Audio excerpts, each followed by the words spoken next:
Bonjour à toutes et à tous, je suis aujourd'hui en compagnie de Julia qui est étudiante en première année d'histoire à l'Université Bordeaux-Montaigne.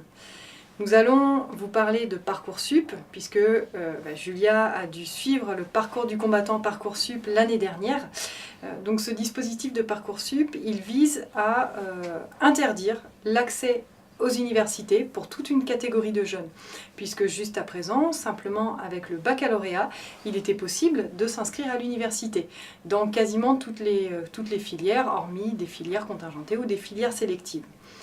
Avec la mise en place de Parcoursup, il y a tout un parcours qui oblige les futurs étudiants et les futures étudiantes à choisir en fait des options dès la seconde, ce qui signifie presque faire un plan de carrière sur 15 ans. Donc Julia, raconte-nous comment s'est passé ton parcours dans Parcoursup. On avait vraiment l'impression d'être des cobayes vraiment, parce que c'était la première fois qu'on appliquait ça. On s'est d'abord interrogé comment ça marche, comment suivre aussi tous ces impératifs au niveau des dates. On s'est d'abord tourné vers nos professeurs et eux non plus n'avaient pas la solution. Ensuite, les parents ont essayé d'avoir plus d'informations et forcément au niveau de la direction des professeurs, ils n'ont pas eu de réponse adéquate puisqu'on n'en savait rien.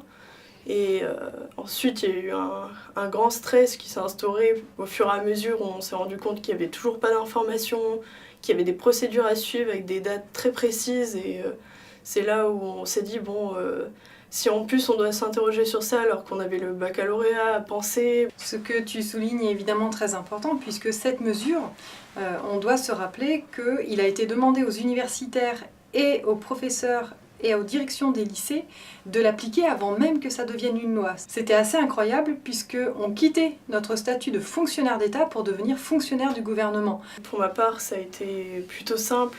Même si j'avais quand même choisi à côté une filière sélective, j'avais la garantie d'avoir ma place en histoire.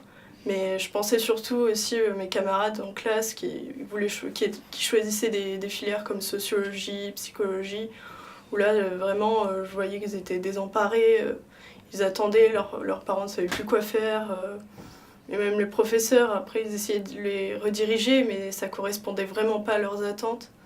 Et là, je pense qu'il y a beaucoup de personnes aussi qui ont pris conscience à ce moment, quand ils ont attendu longtemps qu'il fallait agir. Et justement, on a vu aussi que sur les réseaux sociaux, ça a bien marché pour communiquer. Il y a eu beaucoup d'incohérences. Par exemple, sur les positionnements, il y avait des bugs informatiques. On voyait des chiffres mais qui n'avaient plus aucun sens. C'était un peu le reflet de ce système qui est absurde.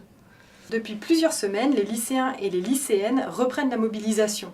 Et parmi leurs revendications, on entend la suppression de Parcoursup. La réforme des universités, la réforme des lycées, toutes ces mesures visent à faire de chaque citoyen, de chaque citoyenne, de chaque jeune, des auto-entrepreneurs d'eux-mêmes. Ce n'est pas du tout le modèle que nous proposons dans l'avenir en commun, ni le modèle que nous proposons au niveau européen. Chaque lycéen, chaque lycéenne doit pouvoir intégrer l'enseignement supérieur et la recherche, doit pouvoir suivre des études librement et d'après ses choix. Le 26 mai 2019, vous pourrez voter pour la liste de la France Insoumise.